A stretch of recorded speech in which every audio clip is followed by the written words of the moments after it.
राधे राधे दोस्तों। तो चलिए आज के एपिसोड की शुरुआत करते हैं। वीडियो को लाइक शेयर जरूर कीजिएगा। जहां शो की शुरुआत होती है, आज दाऊ कान्हा से पूछते हैं कि इस पांचाल के वन में तुम्हें किस संबंधी से मिलना है, और अगर तुम किसी संबंधी से मिलना चाहते हो तो चलो मैं भी चलता हूँ तुम्हारे साथ संबंधी से मिलने। मैं भी देखता हूँ कौन सा हमारा संबंधी यहाँ पर रहता है। लेकिन कान्हा जब उन्होंने एक बार ठान ली कि उन्हें स्वयं जाना है, तो वो दाऊ को कैसे साथ ले जा सकते हैं। वो दाऊ से कहते हैं कि संबंधी मेरे हैं तो जाना किसे चाहिए। तो दाऊ कहते हैं हाँ तुम्हें जाना चाहिए कान्हा, जाओ, लेकिन मुझे वचन दो कि तुम शीघ्र आओगे। इस पर कान्हा कहते हैं हाँ मैं शीघ्र आ जाऊंगा। अब जैसे ही श्री कृष्ण वहां से जाते हैं, दाऊ सोचने लगते हैं कि मैं और कृष्ण तो भाई भाई हैं, तो फिर उसका संबंधी और मेरा संबंधी अलग अलग कैसे हो गया। इसका मतलब एक बार फिर से कान्हा ने मुझे मूर्ख बना दिया। वहीं कुंती पुत्र पहुंच जाते हैं अपनी माता यानी कुंती के पास, और जैसे ही वो कुंती से कुछ कहने ही वाले होते हैं, तभी कुंती कह देती हैं कि जो कुछ भी लाए हो सदैव के बाती आपस में बांट लो। अब जैसे ही वो कहती हैं, तभी वहाँ पर कान्हा आ जाते हैं और कहते हैं ठहरिए माता, आपको ये कहने से पूर्व एक बार देख लेना चाहिए कि आपके पुत्र वास्तव में लेके क्या आए। किसी भी वस्तु का बंटवारा करने से पहले ये जान लेना आवश्यक होता है कि वो वस्तु क्या है।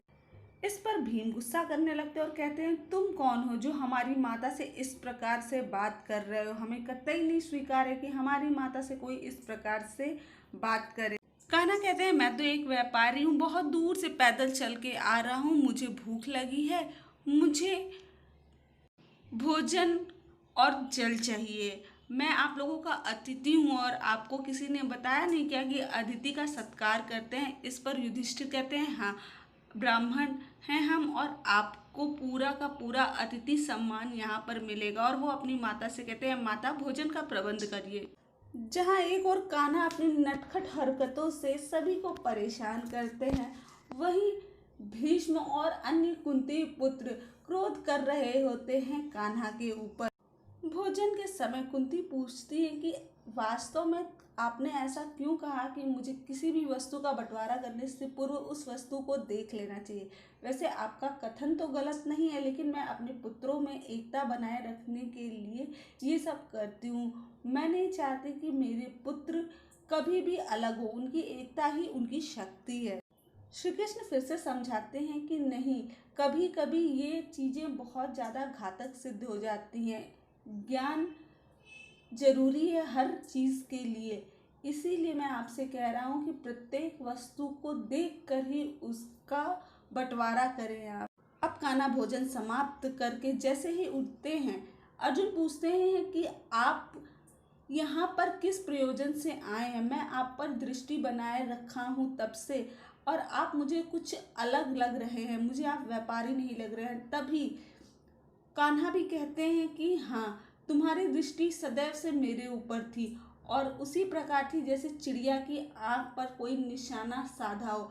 अब इस पर अर्जुन खुश हो जाते हैं, कहते हैं मैं तो इनका परीक्षण करने चला था, इन्होंने तो मेरा ही परीक्षण कर लिया। कृष्ण अर्जुन से पूछते हैं कि आपका नाम क्या है। इस पर अर्जुन बताते हैं कि मेरा नाम पार्थ है।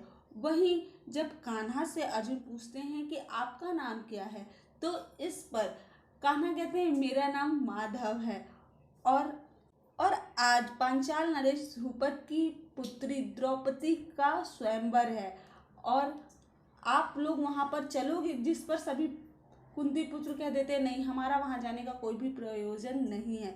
लेकिन कान्हा कहते हैं अर्जुन से मुझे ऐसा लगता है कि तुम वहां पर अवश्य आओगे, और कुंती की रूप की व्याख्या अर्जुन से वो करते हैं। आज का एपिसोड तो यहीं ख़त्म हो जाता है। कल आने वाला एपिसोड काफ़ी ज़्यादा इंटरेस्टिंग रहने वाला है, जहाँ पर एक और अयन के पिता राधा से कहते हैं कि तुम सदैव के लिए कान्हा को भूल जाओ और कभी भी कृष्ण को तुमको याद करने की ज़रूरत नहीं है। वहीं कान्हा भी पहुँच जाते हैं पांचाल नरेश के महल। शो काफ़ी इंटरेस्टिंग होने वाला है। आपका क्या कहना है इस बारे में? आपको कैसा लगा आज का एपिसोड? कमेंट बॉक्स में जरूर मेंशन कीजिएगा। मिलते हैं आपसे अगली वीडियो में। वीडियो को लाइक शेयर जरूर कीजिएगा। Thank you.